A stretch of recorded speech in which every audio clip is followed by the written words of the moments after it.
Welcome to our channel ఉదాహరణల ఆమ భక్తి.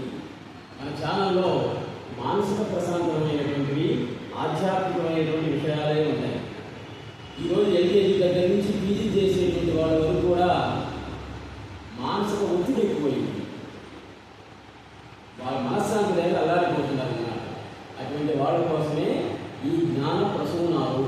అయితే మన సబ్స్క్రైబర్స్ కొంతమంది ఏమన్నారంటే కేవలం ఆధ్యాత్మికమైన విషయాలనే కాకుండా లౌకికపరమైన పండుగటువంటి వాటి గురించి కూడా పెట్టండి సార్ అని చెప్పారు.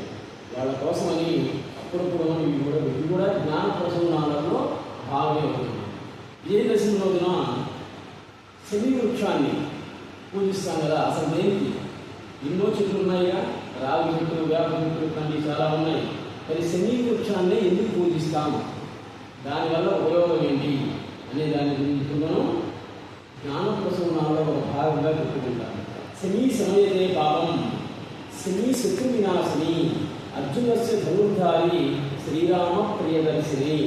కృత ద్వాపర త్రేతాయుగాల నుండి కూడా శని వృక్ష పూజ అనేటువంటిది జరుగుతూనే ఉంది. ఈ కలియుగంలో కూడా ఇంతకుముందు కూడా మరి ఎన్నో చెట్లు ఉన్నప్పుడు ఆ చెట్టుకే ఎందుకు మనం పూజిస్తాం అంటే చాలా ప్రాసెస్ ఉంది. శని వృక్షానికి సంస్కృతంలో అపరాజిత అనేటువంటి పేరు. అంటే పరాజిత నైతత్వ సమానం ఉంటుంది. అంటే పరాజయం, ఓడిపోవడం అనేటువంటిది లేనటువంటిది అని దాని అర్థం. ఆ అపరాజితే జగజ్జనైనటువంటి విజయీ మాత, ఆమె యొక్క ప్రతిరూపమే శని వృక్షం. అది అందువల్ల పూజిస్తూ ఉంటారు. ఇంకా శరన్నవరాత్రి వేడుకల్లో భాగంగా దుర్గామాతని 9 రోజులు కొలిచి 10వ రోజున విజయదశమి రోజు విజయం సాధించాలని శని వృక్షాన్ని పూజిస్తూ ఉన్నాం. శని పూజ ఫలం గురించి కాళిదాస మహాకవి తన రఘువంశ మహాకావ్యంలో 4వ సభలో చాలా చక్కగా చెప్పాడు. ఆ చెట్టునే ఎందుకు పూజ చేయాలి అని. యజ్ఞయాగాదులలో ఉపయుక్తమైనటువంటి క్రౌతాగ్నిని మధించడానికి జమ్మి కొమ్మ అవసరమైంది. అడవులలో అడుగులో ఉండేటువంటి కర్ర జమ్మి కర్ర, పైన ఉండేటువంటి కర్ర రావి కర్ర. అంటే జమ్మి కర్ర స్త్రీలింగం, రావి కర్ర పుంలింగంగా ఎంతోమంది అనుకోవడం చెప్పారు. రాముడు లంకానగరాన్ని జయించినటువంటి రోజు పాండవులు అరణ్యవాసానికి వెళ్తూ వాళ్ళ యొక్క ఆయుధాలన్నీ కూడా శని వృక్షం మీద నుంచి మళ్ళీ వాటిని తీసుకొని దుష్టులైనటువంటి కౌరవులందరినీ కూడా సంహరించినటువంటి రోజు. పూర్వకాలం రాజులందరూ కూడా తమ యొక్క అశ్వ గజ పదాతి దళాలను ఆయుధాలను పూజించి పరమ పవిత్ర భావంలో సాయంత్రం కూడా విజయదశమి రోజున శని వృక్షాన్ని పూజిస్తారు. శని వృక్ష శాస్త్రీయ నామం ప్రసోపిస్ సైసిజరా. బోటనీ వాళ్ళని చెప్తారు, వృక్షశాస్త్రం వాళ్ళని. శని వృక్షం యొక్క శాస్త్రీయ నామం ప్రొసోసిస్ సైసిజరా. దీన్నే వైదిక భాషలో అరణి అని అంటారు అన్నమాట. అరణి అంటే అగ్ని ఉద్భవించడానికి, కాష్టాంతరం చేత మధించడానికి యోగ్యమైనటువంటి కర్ర. అది శని అంటే. అంటే శని గర్భంలో అగ్ని అనేటువంటి ఉంటుంది.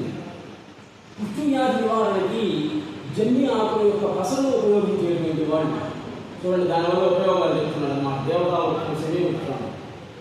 జమ్మి ఆకుల యొక్క పసల్ని పుష్టి వ్యాధులకి ఉపయోగించేటువంటి వాళ్ళు.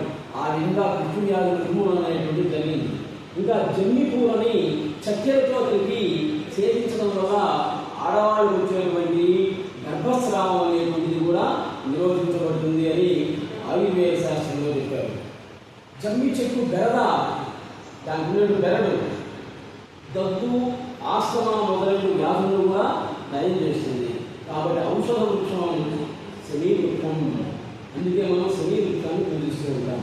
విజయదశమి సాయంత్రం అపరాజిత స్వరూపమైన శని వృక్షాన్ని శని సమయతే పాపం, శని లోకహితం కంటకం, దారు అర్జున బాణానాం రామస్య ప్రియదర్శిని, కరిష్యమాణ యాత్రాయాం యథాకాలం సుఖం మయా, తత్ర నిర్విఘ్న కర్తృత్వం భవ శ్రీరామ పూజితే.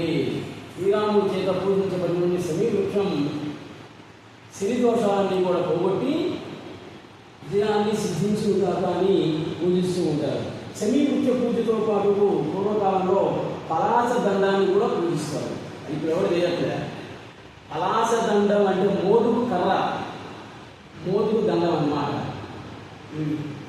వీరబ్రహ్మేంద్ర స్వామి, యోగి వేమన, సద్గురు సుబ్రహ్మణ్యం ఇటువంటి యోగీశ్వరులు మహర్షుల చేతిలో పలాస దండం మోదుగు కర్ర నేర్చుకుంటుందన్నమాట. అది కూడా వృక్షరాజు, అది కూడా దేవతా వృక్షం.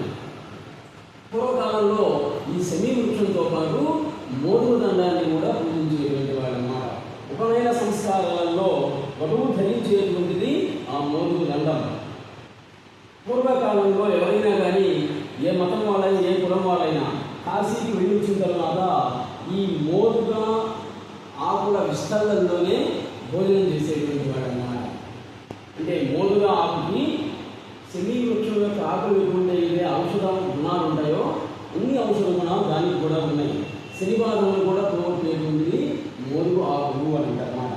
పలాస పత్రాలను పోలినటువంటి చిన్న చిన్న బంగారు ఆకులని తయారు చేయించి విజయదశమి రోజున ఈరోజు కూడా మహారాష్ట్రలో వాళ్ళ ఇళ్లకు వచ్చినటువంటి స్నేహితులకి బంధువులకి అందరికీ కూడా పంచిపెడతారట. ఇక్కడ మహారాష్ట్రలో ఒక విజయదశమి రోజు ఇన్ని ఔషధ గుణాలు దైవదత్తులు కలిగినటువంటి శమీ వృక్షాన్ని పూజించడం అనేటువంటిది మన హైందవ సాంప్రదాయం యొక్క అదృష్టం. Please subscribe our channel. ఎలా ఉంటుందా? రామ నమస్తే.